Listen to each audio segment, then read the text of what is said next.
So, we are done in finding the base and then finding the percentage, no?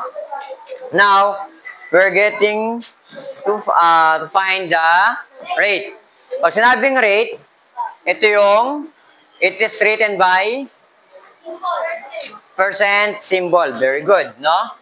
Pag sinabing rate, is written by percent symbol. Ito po yun. Okay? Mamaya, magbibigay ako ng sample or example na hindi nyo po makikita yung itsura nito. Okay? Ito po yung ating hahanapin. Okay? Okay, rate is written by the percent. Okay? So, gumamit ulit tayo ng triangle. P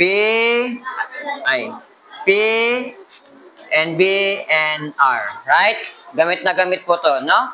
So, anong kukunin natin? Si R or si, tinatawag natin rate.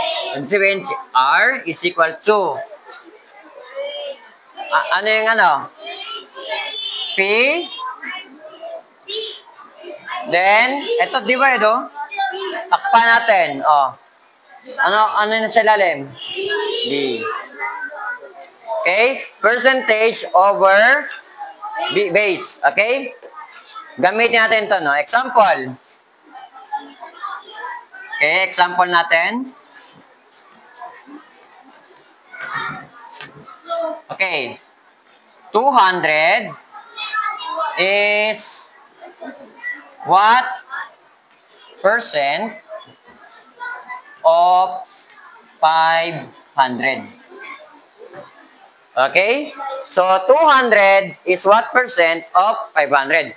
Ay analyze natin. Okay? Identify natin yung mga given. Si 200, ano ito? O, tingnan nyo mabuti. Anyone, dali. Sino? Gare. Ano yung 200? Percentage. Bakit tinawag natin itong percentage? Kasi, lower than to 500. Ayun, agad, common sense na agad na.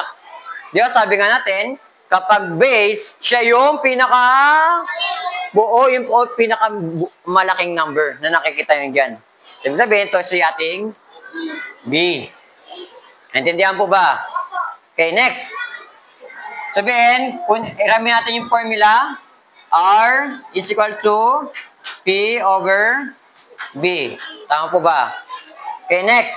Substitute natin yung mga value. Okay? Ano yung pinatin? 200. 200. Then over 500. Okay, nagigets po ba? Sir, paano po nakuha si 200? Siya nga si P, eh, no? Ito P, ano? Then B, ito. Naintindihan po ba? Okay, next. Equal sign ulit tayo. R. Pag sinabing R is rate. Naintindihan? Next. Sir, paano po yan? Parang mahirap yata yan, ha? Si 200 divided by 500. Ano ba operation ng ganito, na? Divide. Okay? So, kailangan din muna siyang isulat ng proper. Okay? Yung naka-fraction bar at division. Okay? Expression, no? For example, okay, ilipat natin. Etong 500, saan siya dapat? Loob o labas? Labas. Okay? So, ibig sabihin, 500. Then, si 200, saan? Loob. Okay? Okay, si 200 ang ating dividend, and then si 500 ang ating divisor. Siya yung ating pandi-divide. Teacher, sir, tingnan nyo po, nakita po namin o napansinin namin. Ano yung napansin nyo sa kanila? Sino yung nasa, ano yun? Alin ang maliit? Yung nasa loob, yung tinatawagin dividend. Bawal ba tayo mag-divide pag ito? Opo, bawal po tayo mag-divide. Sir, ano po ang kailangan namin gawin? Okay, ano po ang kailangan namin gawin para makapag-proceed po kami ng division? Okay. So, ibig sabihin, kapag nakita nyo po, di ba, pag ang number without decimal, Ang tuldok niya ay nasaan? Nasa dulo. Very good. Yan. Lagyan mo lang siya ng tuldok dyan. Okay? And then, itong tuldok na yun, anak, tapatan mo po. Align. Okay? Align. Naintindihan po ba? Then, buray mo na lang. Pagkatapos mong i-align yung tuldok. Then, mag-add ka ng 0. Naintindihan po ba? Add 0. Ganun na po kasimple.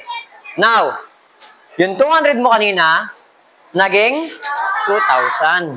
Sino mas malaki? 2,000 o 500? 2,000. Now, dahil ito na may decimal point na tayo dito, pwede ba tayo mag-proceed ng division? Pwede ba tayo mag-divide na? Okay, now, may tanong ulit ako. Ilang 500 meron sa 2,000? Ilan? 4. Oh. Yung nakuha nyo, gamit ulit tayo ng DMSB. Ano yung D? Divide. 200 divided by 2,000 divided by 500. Ilang merong 500 sa 2,000? 4. Okay? So, ibig sabihin, yung 0, katapat nyo na si 4. Yung inad mo kanina. Nagigets po ba? Nagigets? Okay, now, gamitin natin si M. Multiply times 4 times 500. 2,000. 2,000. Then S. Ano S? Subtract. Okay, subtract. Then equal sign. Equal sign mo. Then 0. 0 na lahat yan, anak. Kasi lahat yan. 0, 0, 0, 0. Okay? Now, may nakuha po tayo, sir, na 0.4. Okay? Naintindihan po ba? 0.4. May nakuha tayong 0.4. Okay. Siya na po siya ating R.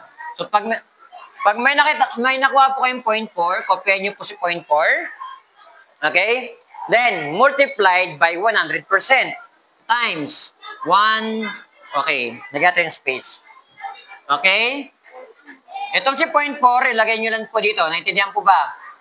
Then, multiply by 100%. Naintindihan po ba? Okay, now, ilang 0 meron sa 100? Dalawa.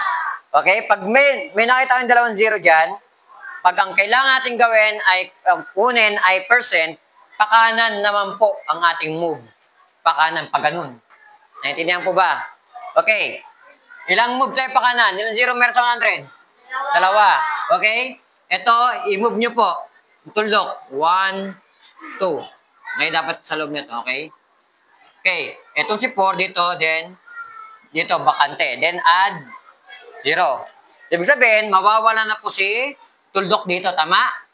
Then mapupunta na siya dito. Tama? So, ibig sabihin, yung 0.4 mo kanina naging 40. Okay? Ganun lang po kasimple ha. Balik ko lang muna. Okay? Then, ilang move tayo? 1, 2. Ibig sabihin, yung tuldok mo napunta dito. Tama? Tama po ba? Okay, now. Ibig sabihin, meron tayong 40 na nakuha. Tama po ba? Naintindihan? Then, i-bring down mo si percent. So, ibig sabihin, si 200 is the 40% of 500. Okay? Another. Pag nalito kayo nito, ito lang po gawin nyo. Okay? R. Another na way, no? R. Ano nakuha nyo dito? 0.4. Tama? Shortcut lang tayo. Okay? Changing decimal to percent. Tama po ba? Tinuro ko to? Changing decimal to percent. Ilang 0 meron sa 100? Dalawa. Okay? Move mo lang po. 1, 2. Okay? May nakuha ka ng 40. Tama? May nakuha ka ng R is equal to 40.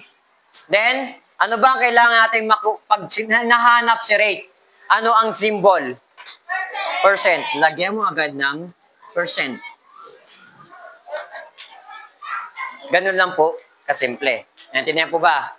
Naintindihan? Nagigets? Okay. Paano po natin malalaman? Sir, gawin ulit natin yung checking. Paano po mag-checking? Dapat makuha natin ito lahat, itong 500, itong 200 na nasa checking natin. Okay? Okay, sa checking natin, okay, checking. Imagine natin dun sa kabila, okay, i-assume natin na hindi natin alam si percentage, si P. Okay? Ano ulit yung formula ng percentage? Tingnan nyo sa triangle. P is equal to V times R. Okay, imagine natin hindi natin alam si 200. Pero dapat ang mapapalabas natin ay si 200. Naintindihan po ba? Okay? Sabihin, ano yung base natin? 500. Very good. Times, ano yung rate natin? Ayun, si R. Ano yung CR natin? 40%. 40%. Ayan. Okay, next. 500.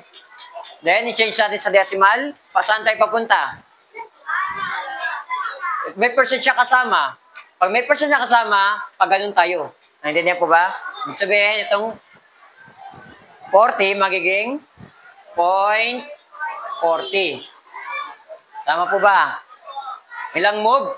1, 2. Okay, nandun na yung kanyang decimal point. Naging decimal po ba? Opo. Next. Bilangin natin ng zeros. Okay, 1, 2, 3. Okay, then 5 multiplied by 4. 5 multiplied by 4. Skip counting tayo. 5, 10. Okay, 20, right? 20. Naintindihan? Okay, now, ilang decimal meron dito? 0. Ilang decimal meron dito? 2. O, 0 plus 2? 2. Ilang move tayo papunta doon? Dalawa. Okay? 1, 2. Ayun na po. Napalabas na po natin si 200. Ayun no, si 200 dito at si P natin, ayun no, lumabas po siya. Naintindihan po ba? Next, another checking tayo. Okay, another checking. Okay, so ang ating 40% ay ano? Ang 40% natin ay si, ano yun? 200. 200. O, ilan ang kulang para makomplete natin si 100%, yung buo? O, ilan na lang kulang para maging 100 itong 40? 60. Okay, 60. Okay? So, pwede bang hatiin ko ito, maging 40 muna ito? Okay, siyempre, kung 4 dito, pares lang yan. O, ilan na lang kulang ulit para maging 100? O, 20. Okay, pag pinag-plus nyo po yan, okay, so, kung 40% ay 200, 20% lang, ilan na lang tira? Anong kalahati ng 200? 100. Okay? So, isum nyo po yung lahat, computein. 100%. And then, ito naman po ay 500. Lumabas ba si 500 natin si base? Lumabas ba? O tinatawag natin buo? Lumabas ba? Nagigets? O, sino nahihirapan? Sino nahihilito? Sino nahihilito? Nagigets po ba? So, ibig sabihin, tama po yung lahat ng proseso natin.